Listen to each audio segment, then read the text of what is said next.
Hello friends, welcome to my YouTube channel. आज हम पढ़ेंगे aggregate demand and its component. ये एग्रीगेट डिमांड क्या होती है? ये होता है sum total of demand for goods and services in the economy during the period of an accounting year. उसके बाद हम पढ़ेंगे बिहेवियर ऑफ एडी।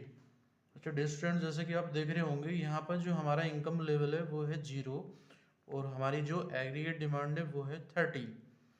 उसके बाद हमारी इनकम जो है वो इंक्रीज हो रही है 20, 40, 60, 80 और 100। और हमारा जो एग्रीगेट डिमांड है वो भी इंक्रीज हो रही है। तो इसका बिहेवियर ये है कि जैसे हमारी इनकम बढ़ती है तो इनकम बढ़ने के साथ साथ हमारी जो एग्रीगेट डिमांड है वो भी जो ना बढ़ती है। यानी कि एग्रीगेट डिमांड का और इनकम का क्या है, वो पॉजिटिव रिलेशनशिप है। एडी इंक्रीज होती है वाई के इंक्रीज होने पर। और हमारी इकोनॉमी के अंदर एक minimum level of aggregate demand हमेशा बनी रहती है, अब अनवेन हमारी इनकम चाहे 0 भी हो। कंपोनेंट ऑफ एडी, तो हमारी जो एडी होती है ये टू सेक्टर इकोनॉमी में, टू सेक्टर इकोनॉमी जिसको हम क्लोज्ड इकोनॉमी भी कहते हैं, तो इसके अंदर क्या होता है, एडी इज इक्वल टू होता है सी प्लस आई। इसके अंदर दो सेक्टर होते हैं, एक सेक्टर होता है हाउस होल्ड सेक्टर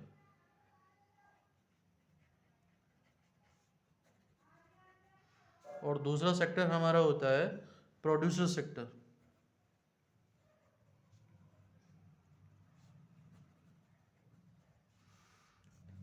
उसके बाद हमारी थ्री सेक्टर इकोनॉमी होती है, इसके अंदर जो हमारा एडी होता है वो सी प्लस आई प्लस जी होता है। इसमें एक हमारा हाउस होल्ड सेक्टर होता है, एक हमारा प्रोड्यूसर सेक्टर होता है और एक हमारा इसमें गवर्नमेंट सेक्टर होता है। और अगर हम ओपन इकोनॉमी की बात करें, ओपन इकोनॉमी, तो जैसे कि आप सभी जानते हैं ग्लोबलाइजेशन का युग है, तो इसके अंदर हमारी जो एडी होती है उसके अंदर एक हाउस होल्ड सेक्टर होता है, एक प्रोड्यूसर सेक्टर होता है, एक गवर्नमेंट सेक्टर होता है और एक rest of the world sector होता है। तो यहाँ पढ़ेंगे कंजप्शन फंक्शन। कंजप्शन फंक्शन का जो मतलब होता है इनकम का और कंजप्शन के साथ जो रिलेशनशिप होता है उसको कहते हैं कंजप्शन फंक्शन। आप यहाँ एक टेबल देख रहे होंगे जिसमें इनकम हमारी 0 है, कंजप्शन हमारा 20 है, फिर उसके बाद इनकम हमारी इंक्रीज हो रही है 50 हो गया, फिर हमारा इनकम 100 हो गया, फिर 150 हो गया। तो यहाँ एक चीज़ देखने को मिल रही है, हमारी जो इनकम है वो इंक्रीज हो रही है और हमारा जो कंजप्शन है वो भी इंक्रीज हो रहा है। तो यहाँ एक बात निकल के आ रही है कि हमारी इनकम और जो कंजप्शन है वो दोनों इंक्रीज हो रहे हैं। तो कंजप्शन का जो इनकम के साथ है वो एक पॉजिटिव रिलेशनशिप है। When income increase consumption also will increase. तो कंजप्शन जो है वो इनकम के साथ साथ बढ़ता है। और एक सिचुएशन ये है कि हमारी इनकम 0 हो सकती है और हमारा जो कंजप्शन है वो 0 नहीं हो सकता। इसको इकोनॉमिक्स के अंदर ऑटोनॉमस कंजप्शन कहते हैं, ऑटोनॉमस कंजप्शन। उसको डिनोट करते हैं सी बार से। ये मिनिमम लेवल ऑफ कंजप्शन है, चाहे हमारी इनकम हो या ना हो, ये हमारा जो एज इट इज बना रहेगा, इसको ऑटोनॉमस कंजप्शन कहते हैं। अब हमारी जो इनकम है और कंजप्शन है इसका पॉजिटिव रिलेशनशिप है। पॉजिटिव रिलेशनशिप का मतलब है कि हमारी इनकम बढ़ रही है और हमारा कंजप्शन भी बढ़ रहा है। एक चीज़ हमारी यहाँ देखने को मिल रही है। फिर हमारा एक पॉइंट ऐसा होता है कि जहाँ हमारी इनकम और कंजप्शन एक दूसरे के बराबर हो जाते हैं, इसको इकोनॉमिक्स के अंदर ब्रेक इवन पॉइंट कहते हैं। नेक्स्ट मैं आगे बताऊंगा आपको, जहाँ कंजप्शन कर इनकम कर को कट करेगा वो ब्रेक इवन पॉइंट होगा जो है। तो यहाँ हमारा जो है ना 20 जो है वो मिनिमम लेवल कंजप्शन है जिसको हम ऑटोनॉमस कंजप्शन कहेंगे। तो स्टूडेंट मैंने एक डायग्राम बनाया है, ये हमारा जो है ये हमारा इनकम कर्व है और ये हमारा कंजप्शन कर्व है। तो जो हम इनकम कर्व को शूट करते हैं वो हम पॉइंट ऑफ ओरिजिन से करते हैं। इसका रीजन ये है क्योंकि जो हमारी इनकम है वो 0 हो सकती है और कंजप्शन कर्व हम वहाँ से लेंगे जो हमारी टेबल शो करेगी। जैसे हमारी टेबल 20 से शो कर रही है तो कंजप्शन हम 20 से लेंगे। तो यहाँ मैंने एक चीज़ दिखाई है कि कंजप्शन कर्व ने इनकम कर्व को जो जहाँ पर कट किया है, इस पॉइंट को ब्रेक इवन पॉइंट कहते हैं। इस ब्रेक इवन पॉइंट से जो लोअर एरिया है जो मैंने शो किया है माइनस सेविंग, इसको माइनस सेविंग एरिया कहते हैं। जैसे कि मैं यहाँ आपको दिखाता हूँ, अगर हम सेविंग निकालेंगे तो यहाँ हमारी जो सेविंग है वो -20 आएगी, यहाँ हमारी जो सेविंग है वो -10 आएगी, यहाँ पे हमारी जो सेविंग है वो 0 आएगी। अगर हम ब्रेक इवन पॉइंट पर सेविंग फाइंड करेंगे तो यहाँ जो सेविंग की हमारी वैल्यू होगी वो 0 होगी, और ब्रेक इन पॉइंट से एबोव वाला जो एरिया है ये आप देख रहे होंगे, ये प्लस सेविंग का एरिया है, यहाँ पे हमारी जो सेविंग आएगी वो +10 आएगी।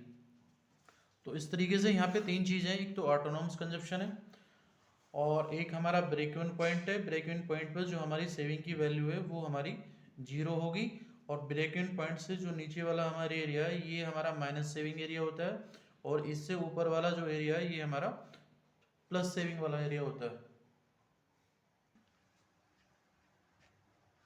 एपीसी मतलब एवरेज प्रोपेंसिटी टू कंज्यूम। ये A P C is equal to होता है C/Y। इसका मतलब है टोटल कंजप्शन और Y का मतलब है टोटल इनकम। यानी कि हम टोटल कंजप्शन को अगर टोटल इनकम से डिवाइड कर दें तो हमारा निकल के आ जाएगा APC। तो हम इसको लिख सकते हैं, it is the ratio of total consumption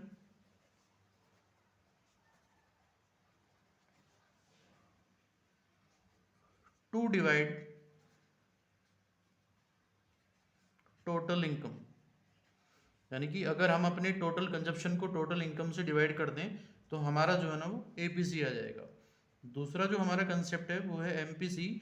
MPC का जो हमारा कंप्लीट नेम है वो है मार्जिनल प्रोपेंसिटी टू कंज्यूम। इसका जो हमारा फार्मूला होता है स्टूडेंट वो होता है ΔC/ΔY। यानी ये रेशियो होता है चेंज इन कंजप्शन का और चेंज इन इनकम का।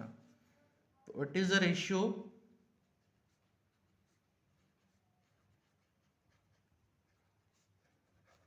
Of change in consumption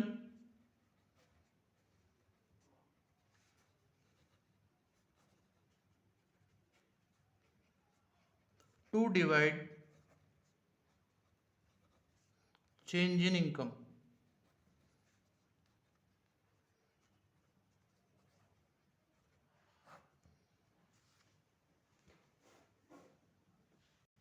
next concept है हमारा APS, जिसको हम कहते हैं एवरेज प्रोपेंसिटी टू कंज्यूम। ये हमारा जो रेशियो होता है total saving upon total income. तो हम इसको इस तरीके से लिख सकते हैं, it is the ratio of total saving to divide total income. Next जो हमारा कंसेप्ट है वो है मार्जिनल प्रोपेंसिटी टू कंज्यूम। तो इसका जो हमारा फार्मूला होता है वो होता है ΔS/ΔY। इसको हम इस तरीके से लिख सकते हैं, it is the ratio of change in saving to divide change in income.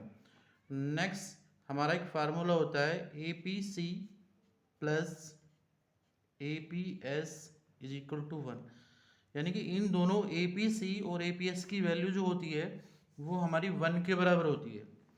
APC is equal to क्या होता है C/Y होता है, और APS इज इक्वल टू होता है S/Y।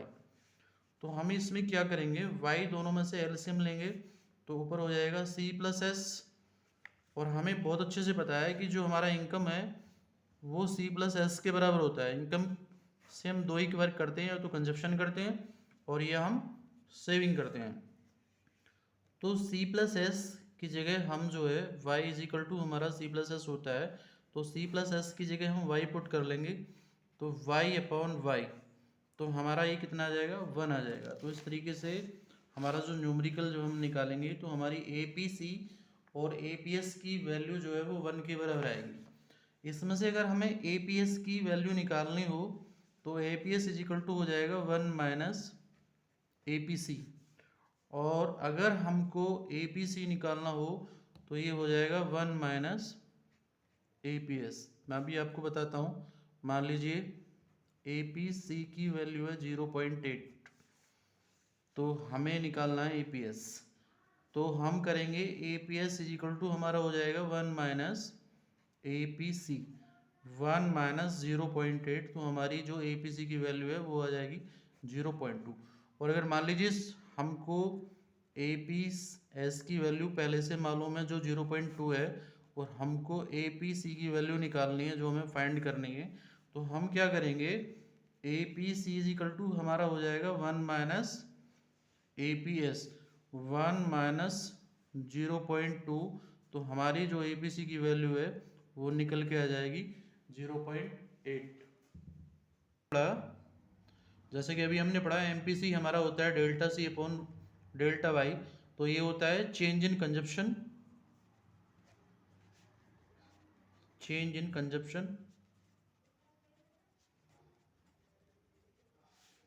To divide change in income.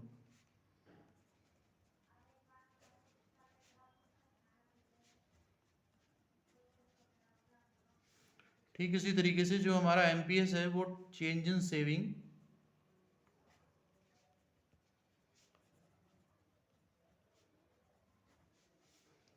To divide change in income.